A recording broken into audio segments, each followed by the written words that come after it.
Hi, my name is Tam Hun. I'm the Executive Director of the Holocaust and Human Rights Center of Maine. 30 years ago, the HHRC helped me overcome cultural barriers that I encountered ever since I was in kindergarten.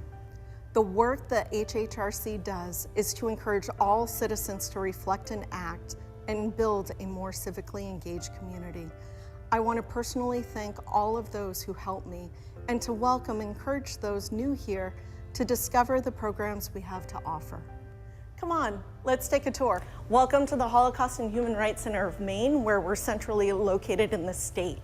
We are an interactive educational institution, and one of our current exhibits is called The Walls.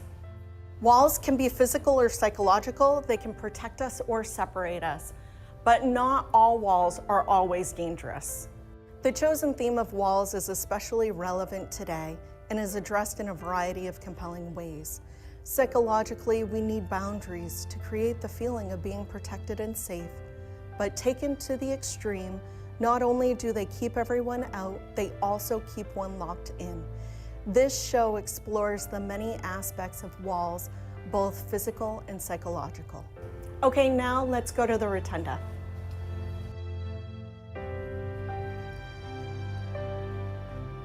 To preserve the oral testimonies of Holocaust survivors and liberators living in Maine, a multimedia installation was developed called Were the House Still Standing, a centerpiece of the Michael Klahr Center.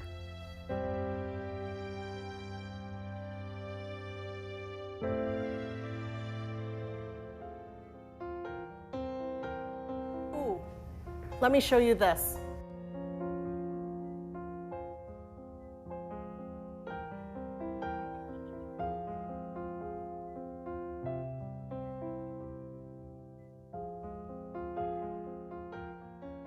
In this exhibit, The Holocaust Presence of the Past, photographer Judy Glickman-Lauder says, "My most intense and life-changing photographic experience has been the years I spent delving into the actual sites of the Holocaust period of history."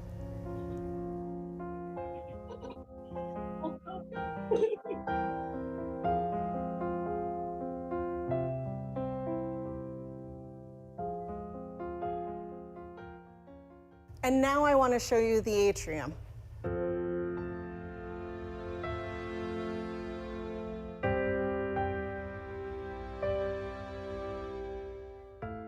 Here at the HHRC, we offer free educational programming statewide. We also happen to have a classroom where we invite students from across the state of Maine and also serves as a place for communities to gather.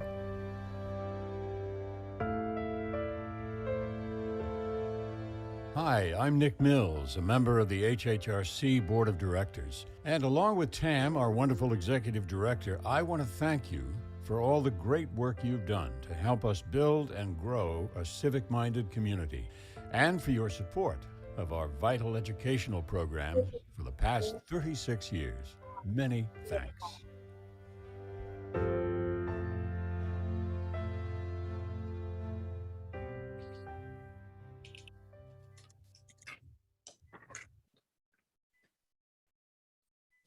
Good evening, everyone. My name is Tam Hun, and I am the Executive Director of the Holocaust and Human Rights Center of Maine, and I am thrilled to be here with you.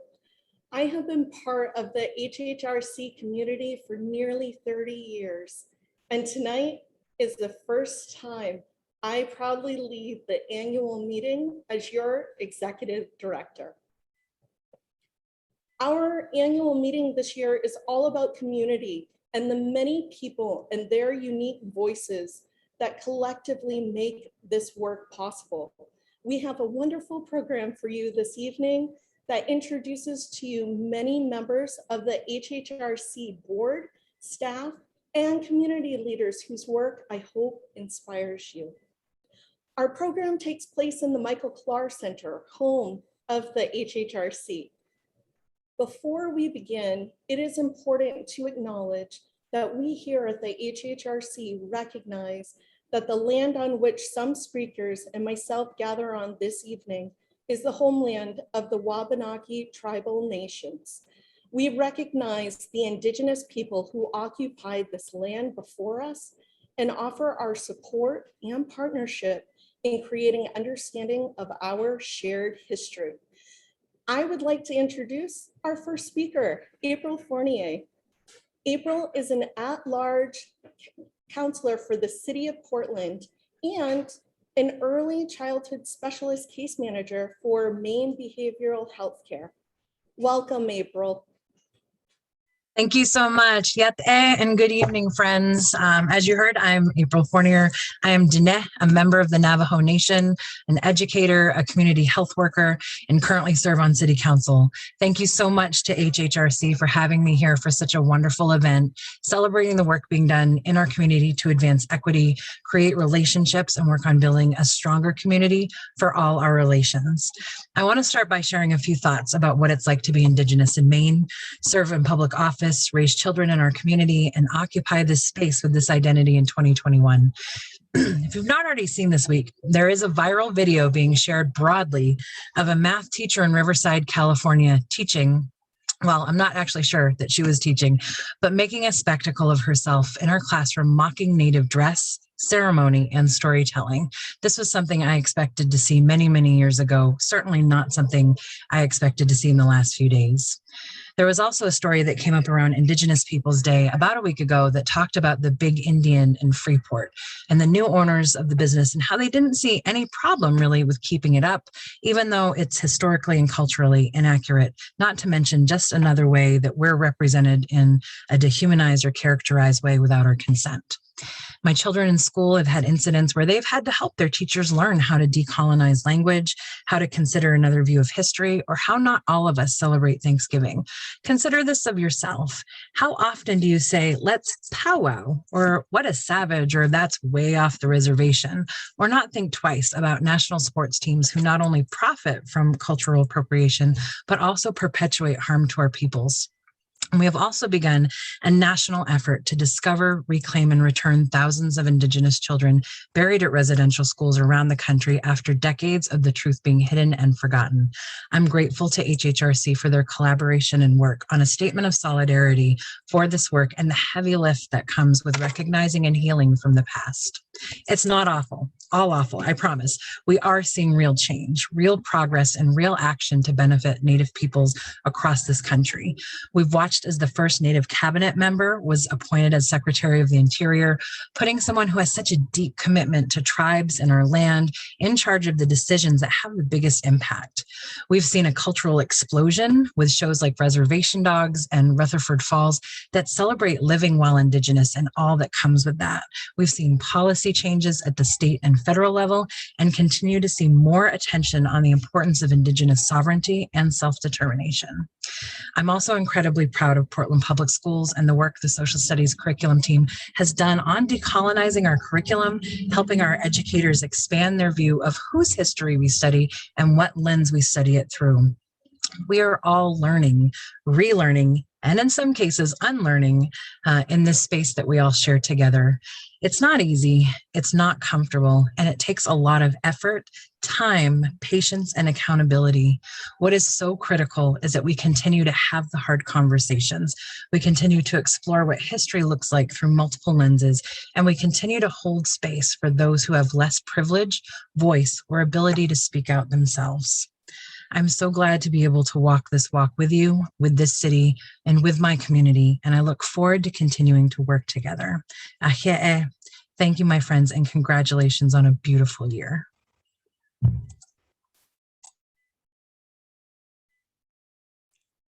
April, thank you so very much. It's wonderful to hear the work that's being done and how collaborative that work is taking place.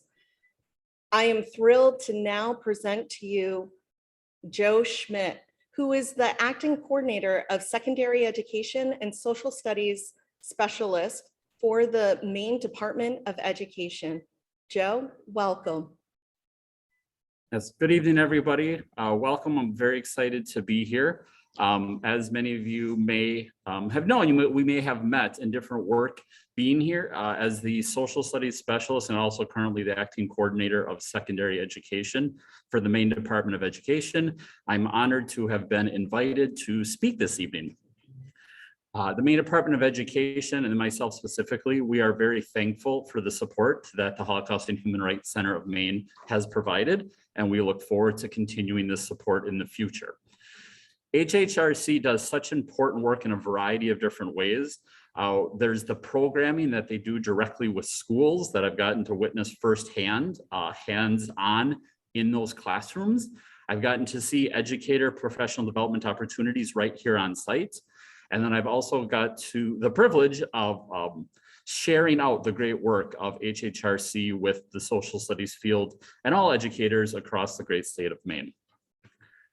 Those professional development opportunities here on site are some of the where I really look forward to each year. Every August now, it's been 5 consecutive years where I've been invited to come speak and present. And I think the wide variety of those topics shows the impact that the Holocaust and Human Rights Center of Maine can have on this work. I've been here and participated in talking about anti-bias work, talking about immigration throughout the history of Maine, talking about the diversity of Maine, having educators and other participants talk about civil discourse and how we talk with one another, talking about cultural competencies and the way that we need to have those diverse voices here in our community. And then most recently, again, just this August and the last virtual one, talking about contentious topics and a lot of things that we have in our community, in our schools, where we have topics that people are starting to be more and more nervous about having conversations about. And so making sure that our educators feel supported in having these conversations. As many of you may know, there was recently passed legislation signed this summer regarding Holocaust and genocide education. The good part is that that legislation now will mean that when we do the next and future social studies standards revision here in the state of Maine, there is a statute for the steering committee to look at. The steering committee is the first step of the standards review, and they review all legislation pertinent to social studies standards. And this would be a new one where they would have to examine and say, how do the current standards look and what would need to change moving forward to be in accordance with this? The steering committee will then provide guidance to a series of teachers or group of teachers who will then usually spend a summer working together, writing the standards that then they will go through the legislative process, hopefully be signed into law with those new components in it. And then that gives school districts a basis to write their curriculum from. So with this new law in place, when we start to see again the next and then future revisions to the social studies standards, we will have that place for that grounding in making sure that Holocaust and genocide education is highlighted and strengthened throughout Maine schools. What we really want to make sure that we focus on, and anytime we bring a topic like this into the standards or into schools, is to make sure we're not just checking the box of saying, yep, understand, done. We've managed to do that, now let's move on. What we really want to make sure is that students make meaningful connections to their learning, thinking about what they need to take away from this learning. What does it mean? How does it impact them both historically and contemporarily? What are the skills to make meaning of this learning? And one of the ways that we really want to make sure that we address this, and we see this in this recently revised standards, is we've highlighted the idea of repeated exposures of content, a spiraling piece. And so as we move forward with genocide and Holocaust education, what we're looking at is not just a one-time piece where students will learn about a series of names or dates, but really it's about understanding repeated exposures in multiple contexts that help bridge those connections in that learning. And again, if you think about the trainings that have been hosted here by HHRC, you see it. It's not just this one approach. It's not just one idea, one piece of learning, but it's talking about Holocaust and genocide education can make these connections to previous summer seminars here around discrimination, bias, immigration policies, people's ability to agree or disagree, understanding each other, celebrating diversity, making connections to current events.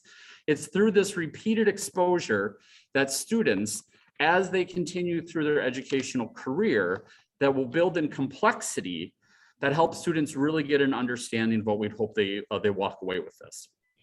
So we think about what are those key understandings we want students to get of the Holocaust in that past tense, and then make those connections to the current tense, not only in the Holocaust, but also any genocides going on around the world, again, historically and contemporary. So what would we want students to do? How would we bring it back to life is really the key when we think about the standards piece and the curricular components of Holocaust education. We really believe that it's not a checklist of ideas or concepts that we want to make sure students memorize, but we really want it to be part of a bigger learning where they're making connections. On the Maine Department of Education, Diversity, Equity, and Inclusion website, you see that there is a series of how to address this type of work, with Holocaust and genocide education being a part of that triangle. I'm happy to report that a lot of the inspiration of this work came from partnerships and working with here, working with David Greenham a couple summers ago in this work, talking about how it's not enough to have students bring in a certain component of history, but it's rather about that rigorous content about the topic, in this case, Holocaust and genocide education, but then also making sure that schools are doing thorough reviews of their entire curriculum, making sure that we have the texts, the readings, the primary sources brought to the table so that we hear those stories. And we're also making sure that educators are also doing self-reflections on themselves. And so again, if you go to the Diversity, Equity, and Inclusion page of the Maine Department of Education, you see the Facing History in Ourselves, the pedagogical triangle, which we've built out in that idea of taking rigorous content about the Holocaust and genocide education, tying it into curriculum review and development, and then making sure students and staff are getting that self-reflection piece to really deepen their understanding of this work.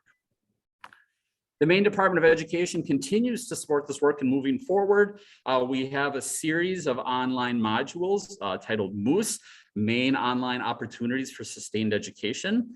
MOOSE is currently in year 2, and in the second iteration of MOOSE, the year 2, we've picked certain topics where we are bringing together teams to do work around this. And one of those topics that we see in MOOSE is regarding Holocaust and genocide education.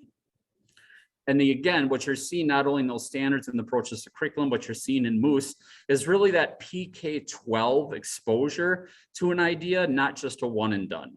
You're seeing an interdisciplinary approach to making sure it's not just a history piece, but that there's ELA components, there's understanding all parts of a student's education, making connections back into these topics. And it's that ongoing repeated exposure that we call a continuity in education that brings us across time, going in depth, where students will build that deep understanding. So you see the work of the department not only in related to year 2 of MOOSE by highlighting and identifying the importance of genocide education. We currently now have a new statute which will help us guide future standards work. And what we really want to do is just look for those new innovative methods in ways that we can support school districts building a curriculum so that the idea of Holocaust education is not just a lesson, but it's really about building that experience to prepare students to be a citizen of their world. So in conclusion, I want to thank HHRC again, Tam, for the invitation. I'm humbled and honored to be here, not only every year with the teacher workshop, but being given this opportunity to speak to the group. The Department of Education is happy to continue to promote and support the work of HHRC, and we always want to make sure that students are getting that quality, in-depth, sustained education around genocide and Holocaust education. Thank you to everybody, and thank you, Tam and HHRC. Thank you, Joe, so much for joining us this evening. And it's wonderful to hear the incredible work of the Maine DOE, building this curriculum to deepen those meaningful connections and also having a self-reflection component. I really feel like that gives way for students and teachers to learn alongside of each other to do this very important work. Speaking of teachers, I would like to introduce you now to Heidi Omler. She is a teacher at Ellsworth High School. Heidi, welcome. Thank you, Tam, and thank you to the Center for the invitation for this evening. So as Tam said, I teach at Ellsworth High School. I've been a public school teacher for a little more than 20 years. And a few years ago, I attended the summer session at HHRC and was introduced to a lot of resources, some of which Joe mentioned, many of which I still use. But above and beyond those resources, I also was introduced to a variety of people that I have continued to be in contact with. One of the most influential being Holocaust survivor Charles Roatmill. And Charles comes and speaks at my school every opportunity that I can give him. And I would certainly consider Charles to be a very dear friend of mine. I actually was just talking with him a few weeks ago. So with that in mind, and I have been very fortunate that I have been able to teach Holocaust and Genocide Studies as a separate elective. This is my 7th year at Ellsworth High School teaching this elective. And in that class, my students and I were looking a couple of years ago at a survey that had been done. I can't remember if it was the one by the claims conference or not, but it was a few years ago. And basically they were asking college students, and in some cases adults, what their knowledge of the Holocaust was. And as we looked at the results, most of my students were quite shocked. And so we started to talk about, like, how do you fix that? Like, what do you do about it? And most of the kids realized that had they not been taking an elective in the course, that they also probably would not have had that much knowledge. So they decided that they wanted to create a poll for our own students. And so we distributed the questionnaire, and we were quite shocked at the results. And so in the end, the students and I decided that the way to fix this, or at least move towards fixing it, was through some sort of mandatory requirement in the state. So fortunately, at that particular point, we also had a connection with the center because Shenna Bellows was the director then, and she was very helpful. She also testified in front of the education committee with us. The senator that sponsored our original bill, Louis Lucchini, is from the Ellsworth area, as is Shenna. So the students and I and Charles, we all went to Augusta, and the testimony went very, very well. And I think we will probably mark all of time this way. That was pre-COVID. So then COVID hit, and unfortunately, the bill died in committee. So with a new year, a new legislative session, new students, but we approached Louis and asked if we could try it again. And so we did. And so as Joe was saying, the bill passed, and so it will be in 2023 that teachers will be required, along with many other topics in history in the state of Maine, to teach Holocaust, genocide, and the history of the Holocaust. And so moving forward for me, I am very passionate about teaching about the Holocaust. I am just finishing up my PhD in Holocaust and Genocide Studies. And so for me, I would like to do several things. One being, I really want to help train teachers in the state, not only just with resources, but also in their own education, helping them feel very comfortable. This can be a very overwhelming topic to teach to students.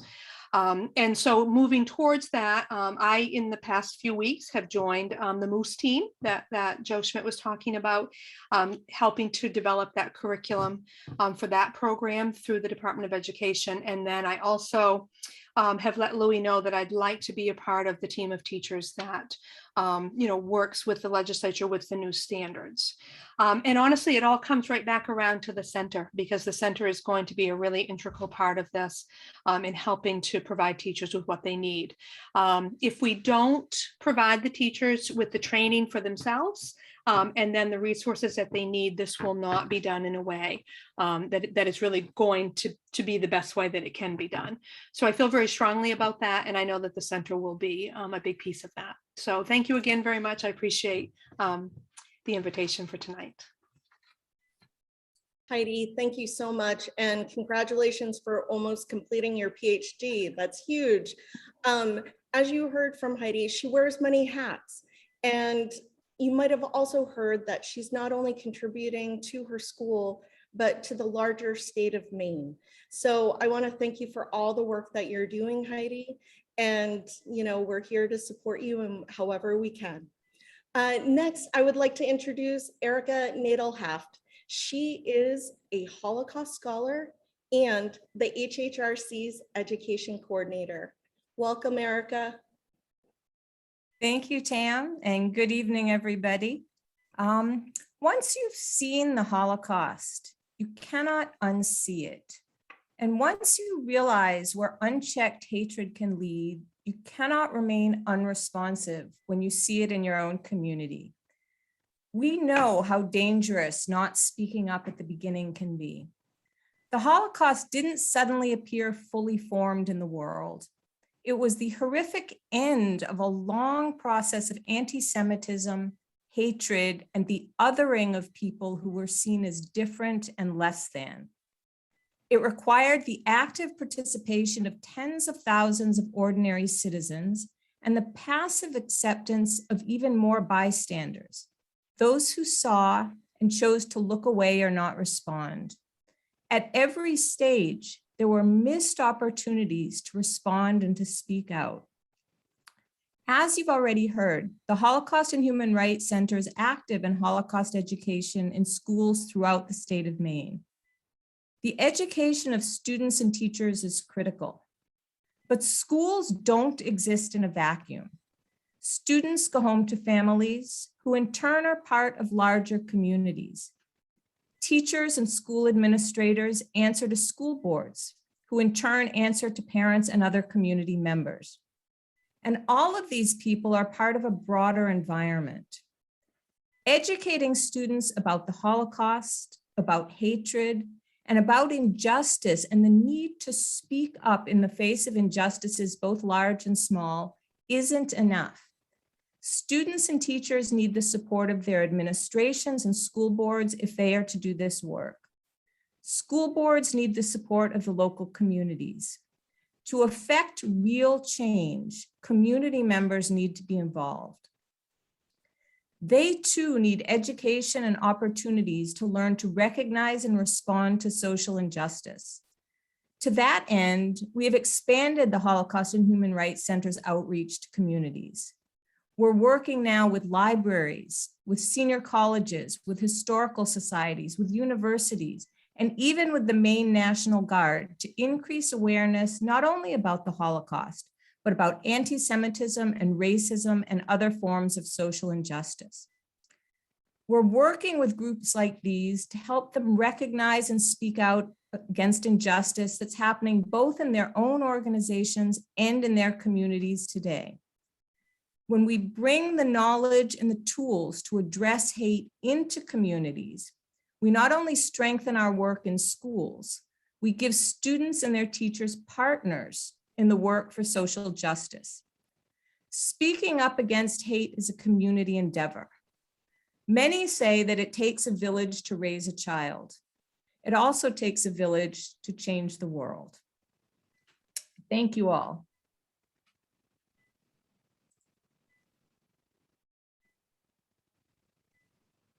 Erica, thank you so very much. And I could not have said it better. Speaking up in the face of injustice is not enough. And speaking up requires everyone within a given community. Next, I would like to introduce you to Piper Dumont, our Western Maine educator. Piper, welcome. Thanks. Okay, so I think it's safe to assume that we all think that schools should be safe and welcoming and respectful places for all students. And I can tell you that everyone I worked with as an educator authentically has cared for their students and their well-being. So you can imagine the gut-wrenching feeling when we were doing this sort of social emotional mapping of a school with their third grade. And in every class, students mentioned the crying spot. It's this place in the middle of the playground, but it was semi-obscured, and it's where kids could, and then they did, go to hide away to cry. And the crying spot was as much a part of the students' life at the school as the cafeteria or the bathroom. But the teachers, who were this really engaged and passionate crew, they had no idea. No idea about this place that represented the painful moments in school when you don't feel safe or welcome or respected. Okay, so I bring this up as a metaphor for these kinds of moments throughout one's school experience. Like when closing the door to a bathroom stall only to be confronted with a swastika. Or when a well-meaning white teacher attempts to hold up hip hop by using rap lyrics as a way to explore poetry. And the pain felt by the only Black student in the class having to repeatedly hear white peers use the N-word because there wasn't a conversation about that. Or the third grader who's told matter-of-factly by a peer, Black people don't go to heaven. Or when your classmates, since elementary school, hear your actual given name, the one that was thought too hard for white Americans to remember, let alone to pronounce. They hear that name for the first time when you were called onto the stage to receive your diploma at graduation. And these are just a few examples of Maine students' pain that school staff had no idea about, not because they didn't care, but because we can all miss what we don't know. Almost 80% of teachers in the US are white, yet less than 50% of students are. In Maine, 97% of teachers are white. What are we missing? Because we just don't know. Over 2/3 of LGBTQ plus students in Maine report experiencing harassment in school. Yet half of them never told school staff. What are we not seeing? Maine's young adults were recently found to have relatively high knowledge of the Holocaust compared to other states. Yet 62% of Maine millennials did not know 6 million Jews were killed in the Holocaust. And 14% thought Jews caused the Holocaust. There's obviously a lot we don't know. Anti-bias education is a tool to help us all attune to the experiences and perspectives we are less likely to see or to hear, to facilitate spaces where more perspectives can be heard and shared and incorporated, and to help us to better see those semi-obscured spaces, the metaphorical and the literal crying spots of our schools, so that they are safer, more welcoming, and more respectful for all of our students and staff and communities.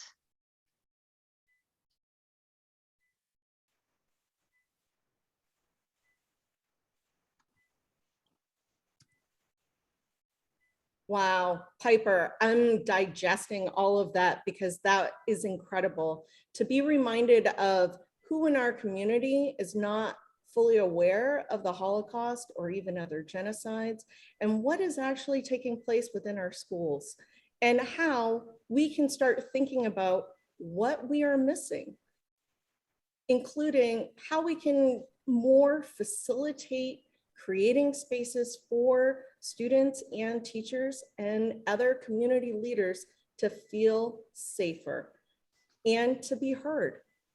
Piper, thank you so very much. I now want to go ahead and introduce Sage Purser. She is an HHRC board member, and she is also a youth engagement manager for the Wabanaki Public Health. Sage, welcome. Thank you. Ignash Winishnash Tusha. Good evening. My name is Sage Purser. I'm a citizen of the Yakama Nation, and I'm a board member of the Holocaust and Human Rights Center of Maine. I'm the Indigenous Youth Engagement Division Manager at Wabanaki Public Health and Wellness.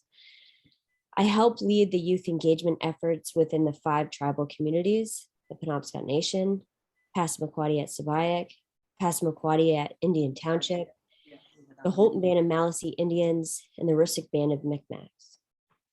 Our goal is to support as many youth as possible to reclaim cultural identity, develop leadership skills, identify and use their voice, and empower them to make positive changes within their communities and beyond. I can't put into words how grateful I am to be here and to be in these roles to help support Indigenous people. As I said in my introduction, I'm a citizen of the Yakama Nation, which is located across Turtle Island in what's now called Washington State. I grew up here in Wabanaki territory, and the reason behind that is a similar story for many Indigenous people. You may have heard in the news about residential or boarding schools where Indigenous children were taken from their families and stripped of their cultural identity as a form of assimilation and genocide. These acts continued, and in many cases still do.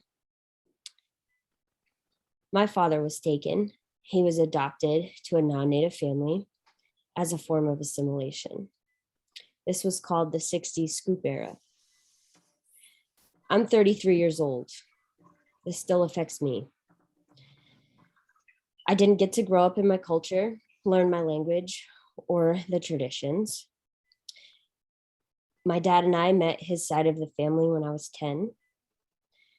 But since then, and especially since I began working for Wabanaki Public Health and Wellness, I've been strengthening my cultural identity, learning bits of the language and traditions, participating in traditional practices, as well as advocating for Indigenous rights and social justice, which I get to continue at the Holocaust and Human Rights Center. Our stories matter, and they need to be heard. It's evident that there's a need to teach a more robust history. It's essential in creating an inclusive and safe environment for all youth. And the youth I have the opportunity to work with recently shared a social media campaign about misrepresentation of Indigenous people with a specific focus on Indigenous themed mascots and Halloween costumes. That campaign consisted of quotes from the youth about how seeing people dressed up or playing Native affects them. This campaign, led by youth, speaks to the need for more education and understanding from non-Natives. This idea stemmed from their previous work speaking at the Wells Mascot Community Forum and the Skowhegan School Board meetings for the need to change the mascots. A quote from a youth council member that we work with will stick with me. She said this at the Skowhegan Forum. You are Indians for 4 years. We are Indians our whole lives. We know what racism looks like. I hope that one day Indigenous youth will not have to remind people that we are still here and that our stories matter.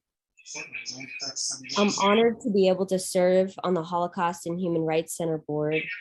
I'm thrilled to be on the education committee, and I'm excited for the work that we will do to help guide. I look forward to deep discussion, learning, and growth. We have the opportunity to create a positive change within the education system, in our communities, and beyond to help support a more holistic and inclusive environment. You've heard of the programs that the Holocaust and Human Rights Center have done, and I'm so excited to be able to be a part of it. Thank you.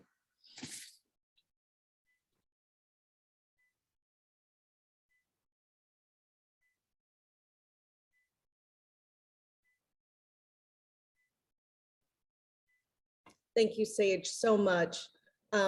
Like Piper, I too am absorbing what you just shared.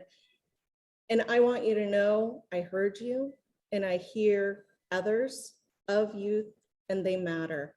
So let's keep trying to tell those stories to those in our community. Next, I would like to introduce Nancy Spiegel, our board president. Nancy, I see some people smiling and eager to see you. So Nancy, welcome.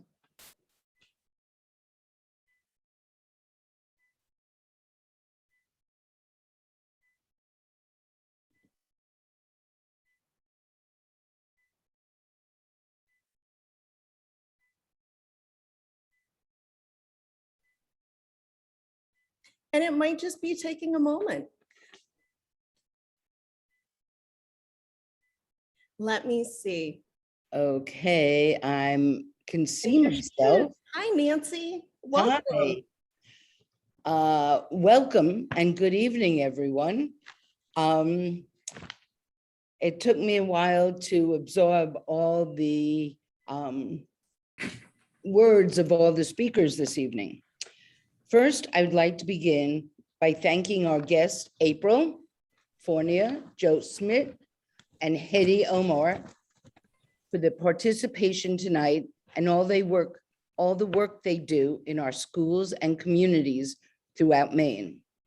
Also, a huge thank you to our educators, Erica Natal and Piper Dumont, for their dedication to all our students in ensuring we combat prejudice and discrimination. I would also like to thank very much our board member, Sage Purser, for sharing her personal story and commitment to the HHRC. I am so proud to be associated with each one of them. Their passion is incredible, and they are part of the village that can bring change. We began in 1985 by a handful of passionate believers in the importance of Holocaust education and the need to teach the impact of such genocides. Gurda Haas, a Holocaust survivor and a librarian at Bates College with her allies, displayed a strength of leadership and determination in establishing the HHRC, which has continuously grown in reach and relevance. Now, 36 years old, we work in partnership with community leaders, educators, and now the Maine Department of Education, as we collectively are moving our important message forward. This work is so important because the children in our schools today will be the decision makers tomorrow. It is important for them to understand and learn the lessons that are important to their future. We are profoundly grateful for the visionary leadership of Gurda Haas, who passed away this summer.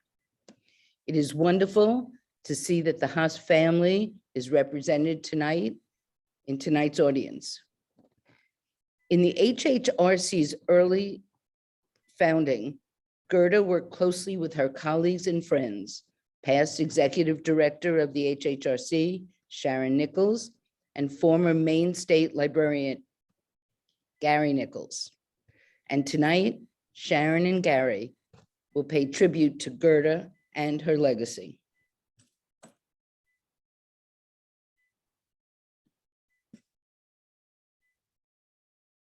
Welcome, Sharon and Gary.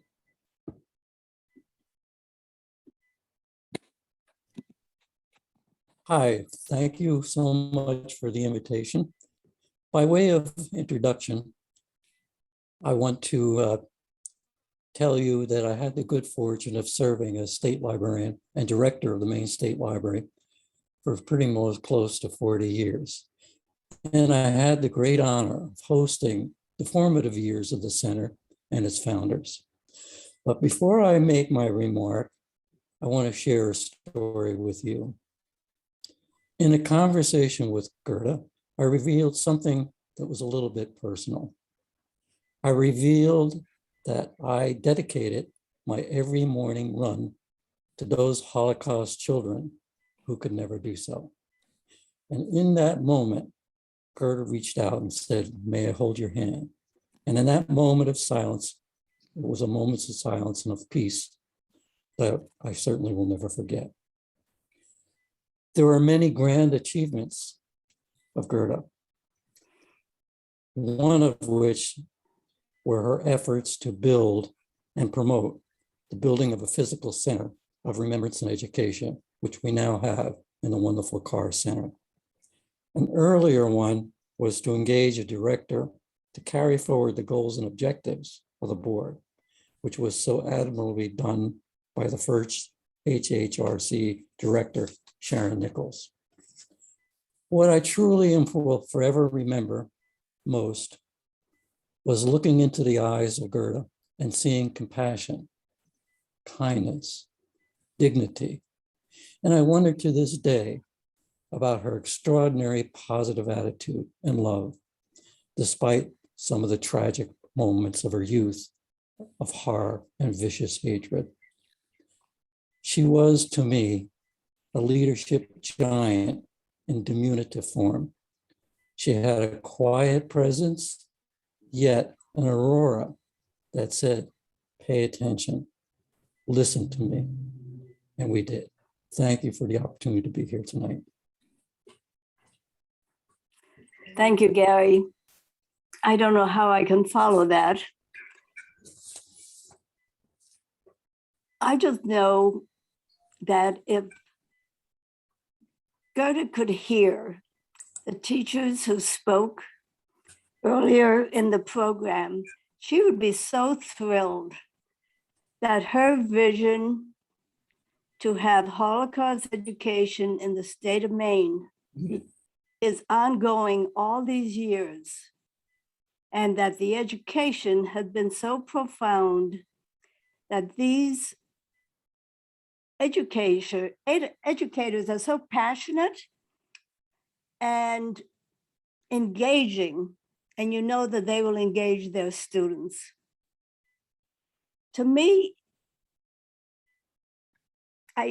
when I remember Gurda, I think of the tiny woman who was kind, very supportive, but had a vision. And it was very difficult to say no to Gurda. And she just seemed to exude kindness. It was her thoughts and vision of having Holocaust education in Maine. But she also realized that to mandate Holocaust education was not the way to go. Not at that time, because we needed many, many educators throughout the state.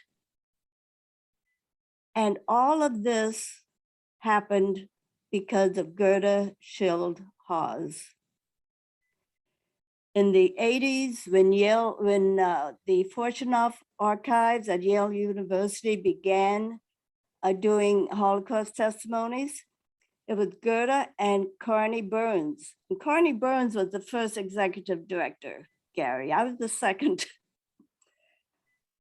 They had training at Yale, and they began interviewing Maine Holocaust survivors. This went on well into the 90s. And that collection is available at Yale and also at the HHRC. When we began educating the educators of Maine, the teachers,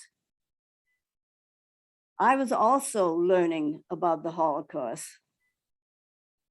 And Gurda was always supportive. She was inspirational. And she knew that if the Holocaust wasn't taught in the schools, generations of children would grow up not knowing anything about it. And we only have to look at the news to find out what is going on in Texas, where they're supposed to give it an opposing viewpoint. We went all over the state, as far as Fort Kent, Machias, Ellsworth, and now it just seems as though the Holocaust Center has really bloomed, where they are really reaching out to educating more and more teachers. And with this new, I'm not sure what it is called, it's not a law, but it will be included in the curriculum that Holocaust education should be taught in the schools. It is more important than ever that more and more teachers are taught and taught properly about the Holocaust. Also in thinking of Gurda,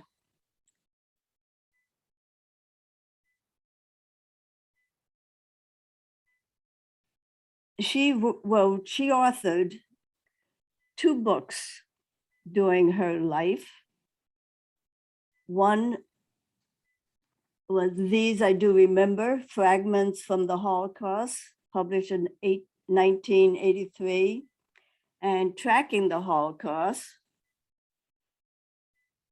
published in 1995.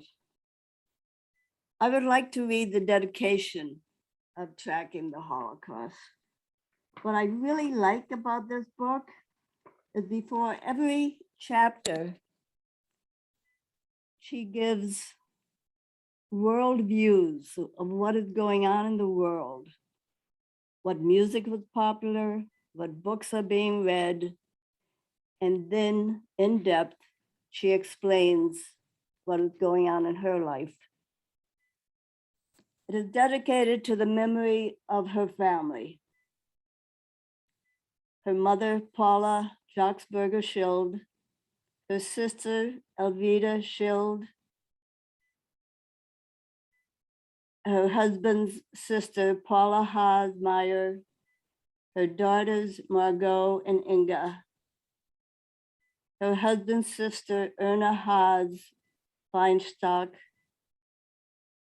her children, Kurt, Ruth, Claude, and Micheline. These I do remember. Gurda was, like most Holocaust survivors, reluctant to speak about the Holocaust in the beginning or her trauma. It was only later that she began to speak.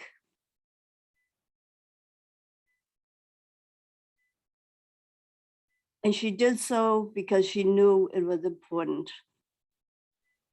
Something else she accomplished.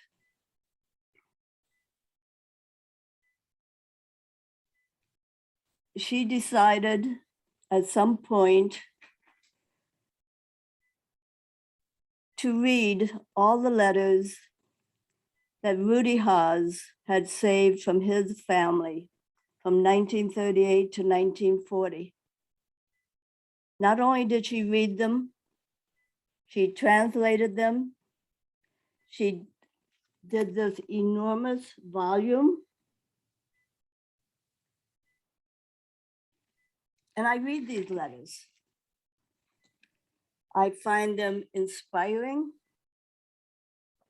You can read the hope and desperation of his parents, thinking that they may get to England, asking him, what should I bring? How many suitcases should I bring? Should I bring the big love seat? Not knowing that none of that would ever benefit them. This is dedicated to her children. And I had something marked here, which I have lost. It just fell out.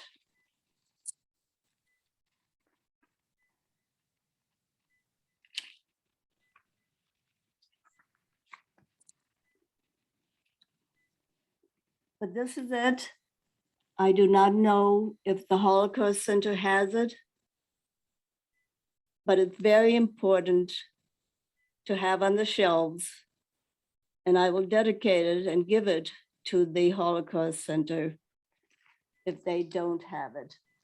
You give me just one moment. I will try to find that.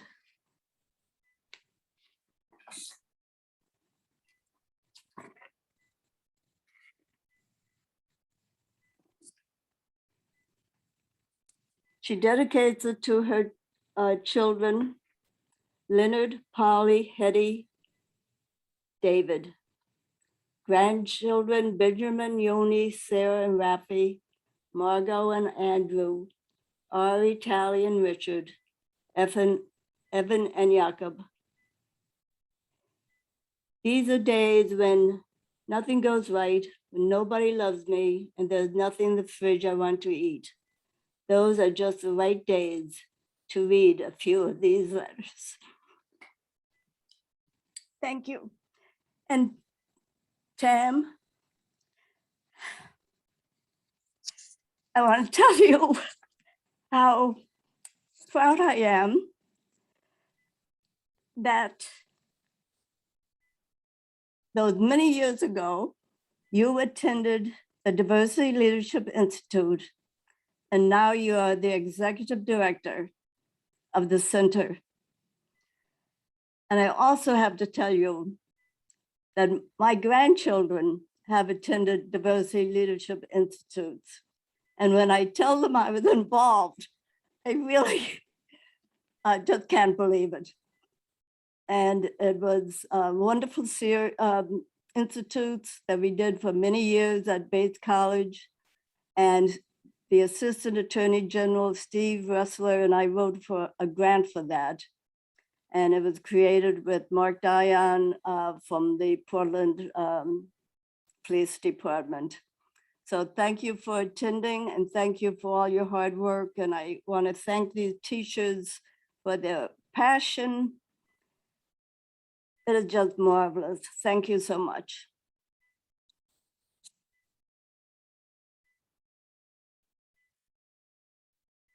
Thank you, Sharon, and thank you, Gary. Sharon, you just have such a way with words in knowing that you and I were so personally connected many, many years ago. And I'm so grateful to get to know you better, Gary, as well. You know, Sharon, I am just so struck by what you and Gary shared about how we are forever grateful for Gurda's vision and fortitude. I love hearing that she didn't take no for an answer. And I never knew that about her. How wonderful. I couldn't agree more about how engaging our educators are. You would have heard both Erica and Natal Haft and Piper Dumont earlier tonight, and how they have been expanding the HHRC's reach, again, all of which is made possible by Gurda. Another piece that I'm so sincerely struck by is I'm reminded that the work that Gurda did early on was to preserve the very stories of Holocaust survivors here in Maine. And I love knowing, however, I'm learning for the first time that she did so with her own family. And Sharon, I would love to welcome that gift of keeping that book that Gurda so carefully put together of Rudy's life and journey here to the US, here in the HHRC. Again, I thank you both. I thank you for the Haas family for being a part of this. And I will forever, again, be grateful to Gurda for all that she built and all that we now get to be a part of. In looking ahead to the work that the HHRC does, I want to introduce Jenna Vendel. She is our HHRC board treasurer and also a legislative coordinator. And tonight, in honor of Gurda, Jenna will be introducing our Gurda Haas winner, Grace Valenzuela. Jenna, welcome. Thank you so much, Tam. It's an incredible honor for me to introduce Dr. Grace Valenzuela as the recipient of the Holocaust and Human Rights Center's Gurda Haas Award for Excellence in Human Rights Education and Leadership. I first met Grace in 2007 when I was working with immigrant and refugee youth who overcame great challenges to graduate from Portland Public Schools. Several of them enrolled in college and discovered their high school experience left them ill-equipped to thrive and caused some of them to drop out. These students were inspiration for Grace to develop a targeted college prep program called Make It Happen to give additional learning opportunities, mentorship, and a continuum of support within the school community for high-achieving multilingual students. Her early work to establish the Multilingual and Multicultural Center connected immigrant and refugee families to much needed services and supports across the district. As a leader, she recruited a diverse, talented team who came from the communities that they served. As Portland Public Schools Executive Director of Communications and Community Partnership, Grace has been a part of transforming the school district and aligning the district work to student and family needs. Her work has enabled the cultural shift needed to make schools a safe, supported space for all students to learn. Her emphasis on family and community engagement has ensured robust participation in school programs and community support for the district's equity work. In short, her work has touched the lives of thousands of students and families in Portland. Her impact on racial equity now spans New England through her work in advocacy on the Nellie Mae Foundation's Advisory Committee.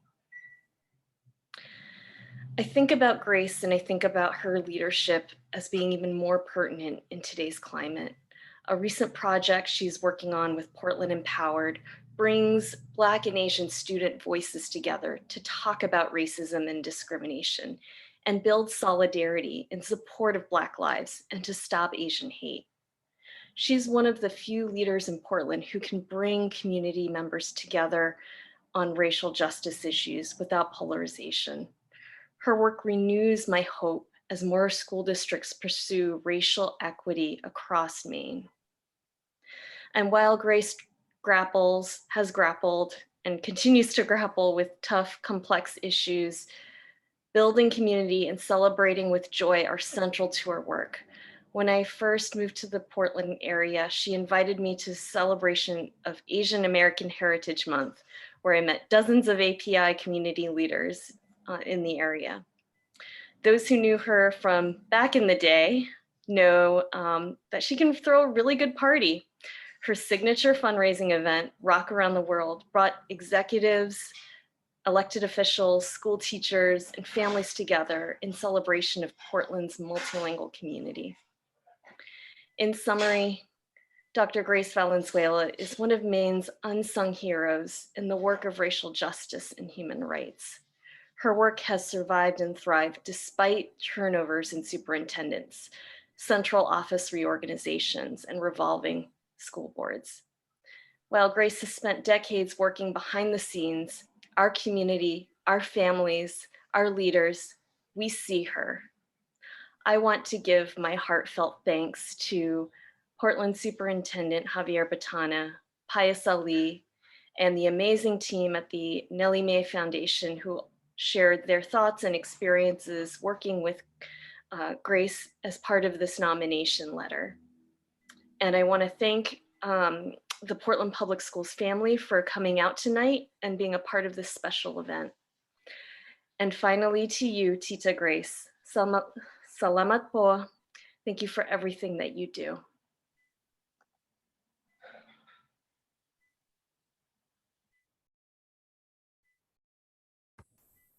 Thank you very much, Jenna. That was a great introduction and a summary of a lot of things that that I've lost count on in terms of, forgotten what I have done in my life. So thank you very much. And to the rest of the board members of Maine's Holocaust and Human Rights Center, and to the executive director, Tam Nguyen, and her staff, my deep appreciation for this prestigious award. This is such a huge honor. I am humbled to be in the company of some of the previous awardees, Gurda Haas awardees, Tim Wilson, the late Betsy Parsons, Pius Ali, ILAP, and last year's honorary assistant majority leader, House Majority Leader Representative Rachel Talbot Ross, all remarkable and all fierce advocates and leaders on human rights in Maine. I would never have imagined that my contributions were of much significance or even worthy of such an honor. I am also humbled by this recognition, knowing that much of the work that I do, as Jenna explained, is not done alone. It is always in community with passionate and principled colleagues, co-educators, co-activists, students and mentors who are all co-conspirators in the struggle towards social justice, equity, and liberation. This esteemed recognition belongs to them also. A special shout out to my staff at Make It Happen program, a program I established 14 years ago to assist students from refugee and immigrant backgrounds to build competitive academic profiles for college admission. Early this year, the program received the National School Board Association's Grand Prize Magna Award for Equity. Portland Public Schools is the first district in Maine to receive such an honor. I would also like to recognize my superior, Superintendent Javier Botana, a tenacious and courageous leader whose unwavering commitment to equity is like no other. And I'll give additional shout out to my incredible team at the Multilingual and Multicultural Center of Portland Public Schools. This team embodies the heart and soul of Comunitas, community and fellowship, a concept deeply rooted in the Filipino tradition of bayanihan, the spirit of communal unity and cooperation to achieve a particular goal. I will not be an effective leader without their wisdom and their truth. I share this recognition with them. For much of my professional career, as Jenna explained, I have worked with students and families from refugee and immigrant backgrounds. It all started when I worked in a refugee camp to teach English to Southeast Asian refugees in preparation for their resettlement to the United States. When I came to Maine as an immigrant, I'm originally from the Philippines and got hired to work for Portland Public Schools. I found myself working not only with students from Laos, Cambodia, and Vietnam, but also with others who came as refugees from various areas of the world engulfed in civil war or genocide. There were also students whose families chose to come to the United States as immigrants. And while all these families come from diverse linguistic, ethnic, religious, cultural backgrounds and diaspora journeys, they all have similar aspirations to build a better life for themselves and their children in their new country, and unequivocally to provide their children with good education. Schools and its educators and staff play a crucial role in bringing normalcy in the lives of uprooted families. We are a steady source of support and partners in empowering children to fulfill their aspirations and their potential. The last 2 years, the pandemic shattered what we thought we knew of the needs of immigrant and refugee families, particularly those who are recent arrivals. The needs are complex and they are compounded by limited or absent safety nets, the most critical of which is their immigration status. It is a vital component to the stability of families and their integration in the larger society, and a major determinant in one's ability to access employment opportunities, healthcare, childcare, food security, housing, post-secondary education and training, and these are some of the most basic human needs. In the storytelling tradition of Gurda Haas and her passion for history, I'd like to look back at the origins of international refugee rights and immigrant rights in the United States, and how these policies have impacted the lives of people seeking freedom. This year marks the 70th anniversary of the adoption of the Refugee Rights Agreement known as the 1951 Refugee Convention. It is a centerpiece of international refugee protection. It defines who is a refugee and details the kind of protection, assistance, and social rights they are entitled to receive. It was created as a response to the displacement of people from World War II and limited in scope in protecting people fleeing persecution in Europe. The 1967 protocol removed the convention's geographic and temporal limitations so that it could be applied universally. It became the world's legal and moral compass in addressing one of the most basic of human rights. According to the United Nations High Commissioner for Refugees, 2010 to 2019 was a banner decade for global displacement, with about 80 million people affected as refugees, asylum seekers, and those displaced internally and abroad. While the number of displaced people in the world has increased, many governments, including the United States, have enforced restrictions on migration. When the US Refugee Admission Program was first established in 1980, we welcomed over 200,000 refugees.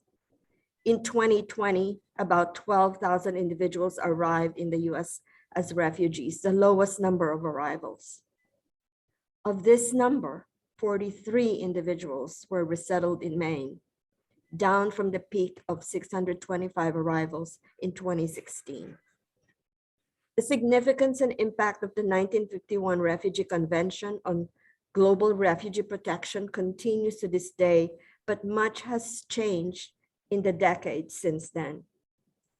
The current global displacement context demand new thinking and perhaps different strategies for refugee rights, including defining the term refugee to accommodate those displaced due to climate change, food insecurity, or non-state sponsored terrorism, such as gang violence experienced by many families from the Northern Triangle in Central America. Structural racism has been built into the US immigration system for generations. It is fraught with xenophobia, racism, and economic exploitation, from beginning with the Nationality Act of 1790, whereby eligibility for naturalization and citizenship was restricted to free white male property owners. About a century later, the Chinese Exclusion Act of 1882 suspended immigration for a specific nationality and made the Chinese people ineligible for US citizenship. The national origin quotas of 1924 favoring Western and Northern Europeans were upheld until the passing of the Immigration and Naturalization Act of 1965, which eliminated the quotas and established preference for family relationships. It took 175 years to put an end to race-based immigration policies, but it only took 4 years for the previous administration to gut many of the protections. In fact, cruel, racist, and xenophobic orders were enforced to ensure the advancement of a white nationalist agenda. According to the Migration Policy Institute, the previous administration enacted 400 executive actions on immigration, starting with Muslim travel ban. Those executive actions had an impact on border management, the asylum process, refugee resettlement, immigration courts, deportations and detentions, and created severe social, economic, and safety concerns for refugees and immigrants. Indeed, we see their impact in schools and their ill effects on children's physical, emotional, mental health, and overall well-being.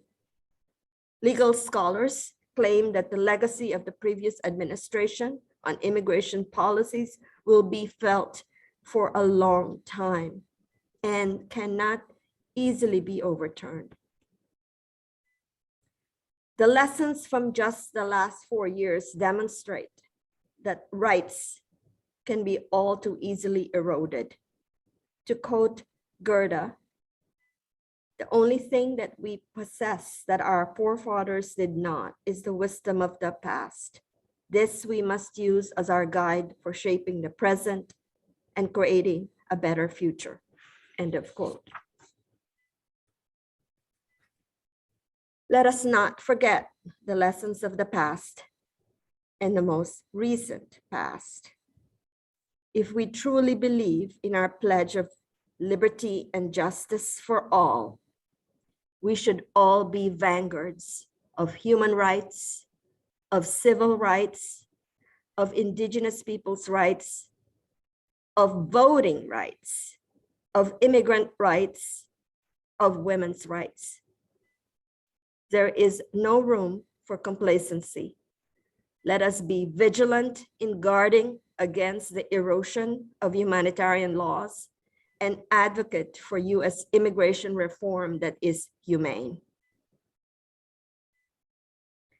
It is a privilege to be selected for this honor. Thank you very much for this award of a lifetime. I hope to continue to be deserving of this honor and live a life in the spirit and passion of Greta Haas.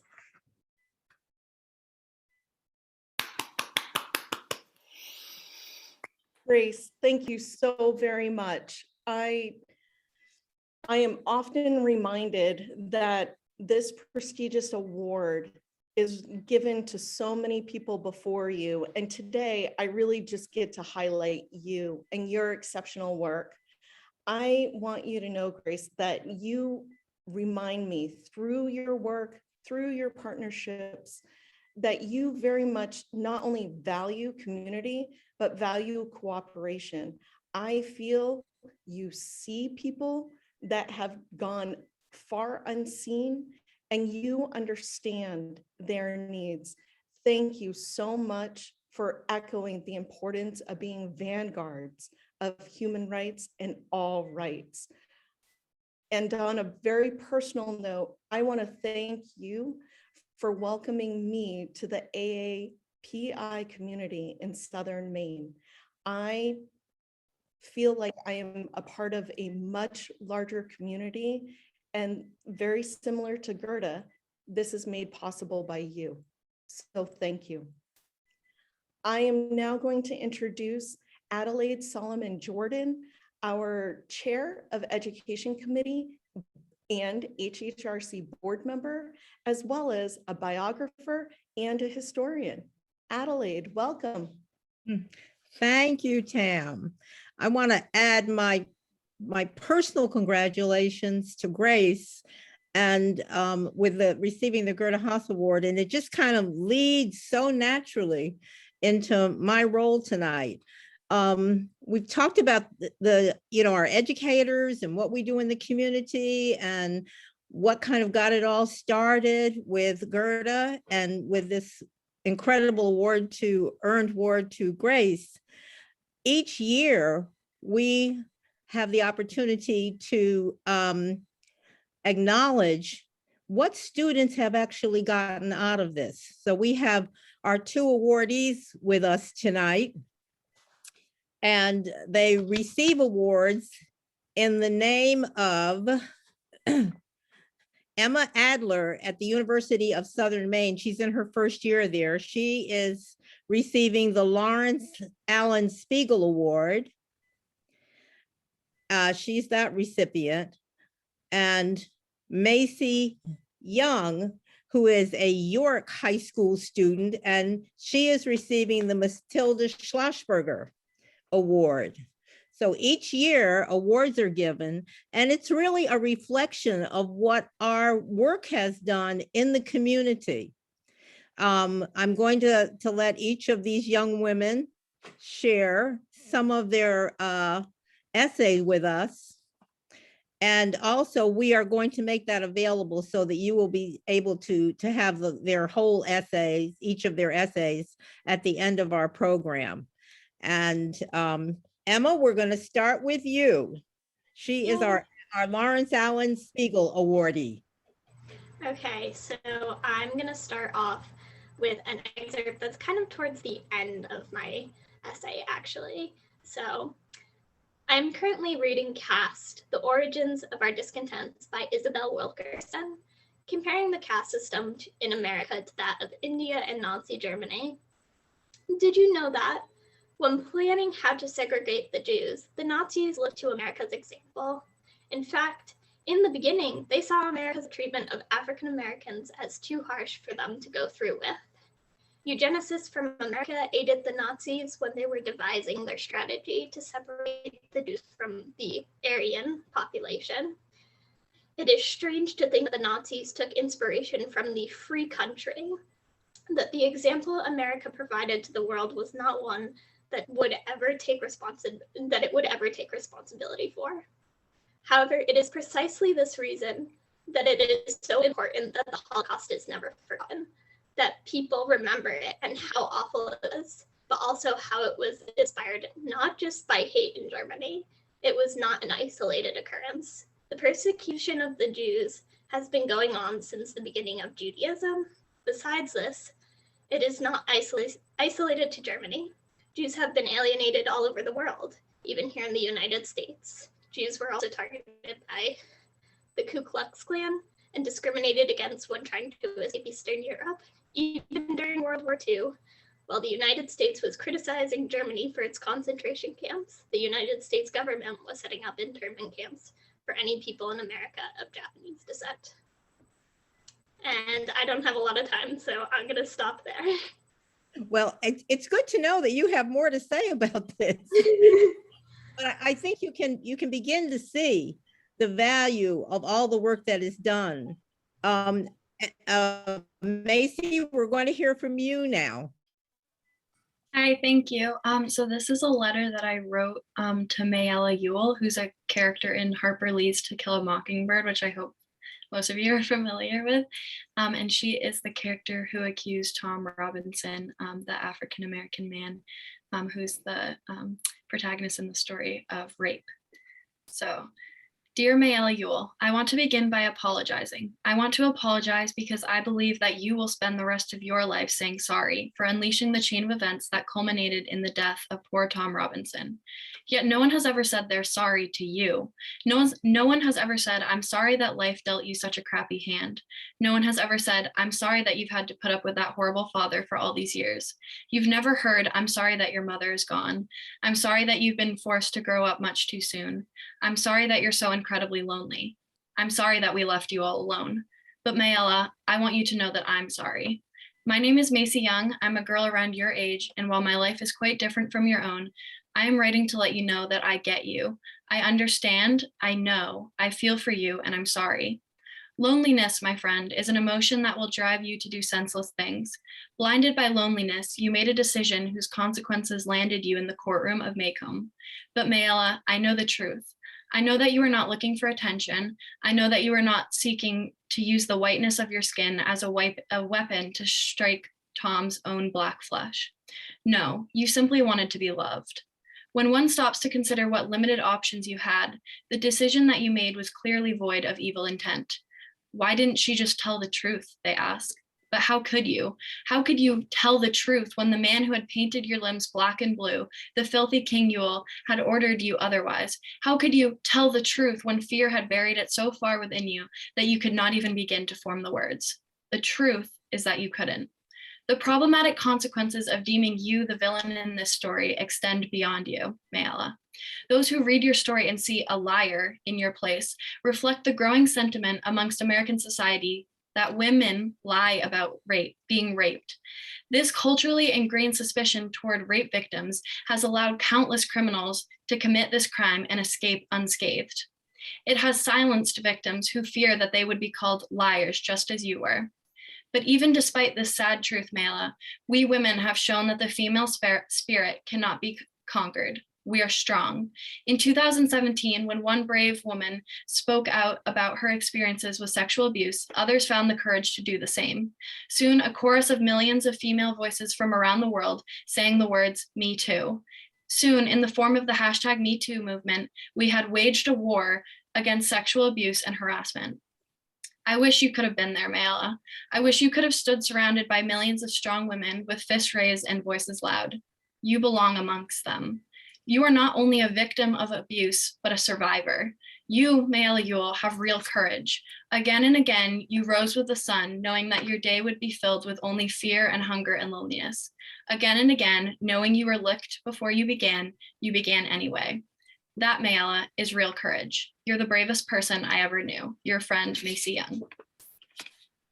Thank you so much, both of you, both Macy and Emma. And I think you can hear kind of the result of all of the work and effort that goes on by the part of our educators across the state of Maine. And I know you want copies of their speeches, and so we will have them for you at the end of the program. And now to close our program, our president, Nancy Spiegel. Thank you, Adelaide. I am actually going to jump right in. So just one moment. I'm hearing an echo. You're okay. Okay. Is that better? I'm seeing some head nodding. Okay, great. So thank you, Adelaide, so very much. I'm just going to go ahead, and I know that there has been just so much work and so much that has been shared tonight that I also want to invite Megan Ladd, our vice president that also serves on the board of the HHRC. And then, as Adelaide pointed out, Nancy Spiegel, our board president, will close. Megan, welcome.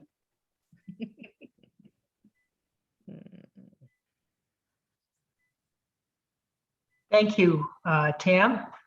The HHRC's mission statement reads as follows. The Holocaust and Human Rights Center of Maine promotes universal respect for human rights through outreach and education. Using the lessons of the Holocaust and other events, past and present, we encourage individuals and communities to reflect and act upon their moral responsibilities to confront prejudice, intolerance, and discrimination. In order to honor our mission statement and to walk the walk, the board has incorporated a segment relating to diversity, equity, and inclusion into our monthly meetings. This DEI and anti-bias work is especially meaningful to me. As a transgender person, I have experienced what it feels like to be othered in our society just for being who I am. There have been moments of fear and humiliation, but there have also been times of compassion and opportunities for sharing and breaking down barriers.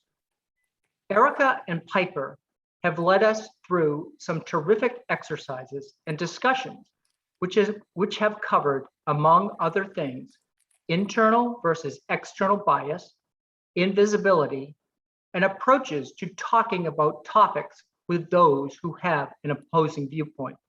And as a quick aside, if you ever get the chance, ask Erica to share her wonderful story of the time she presented a session on this to the National Guard. These discussions have, at times, been challenging and emotional, but they have brought us closer together as a group, and they have given us tools for fulfilling the second part of our mission. It has also given me a deeper understanding and appreciation of the work the HHRC does. In the video shown at the start of the meeting, Tam talked about the Walls exhibit. The HHRC is building walls of resistance as it confronts bias and ignorance. An example is the press release condemning the invoking of Nazi Germany by a state representative. Through its outreach and education, the HHRC is also helping to tear down walls and instead build bridges to communities where people can live authentically and share their whole selves. I personally know how important it is to be able to do so and how vital this work is. If you feel the same, I hope you will consider including the HHRC in your charitable giving.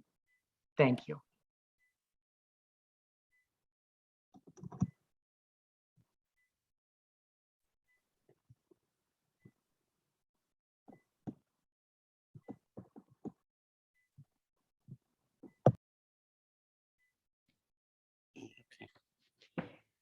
Wow. Thank you very much, Megan, for sharing your personal experiences with us tonight and how vital this work is for us and for everyone. To all,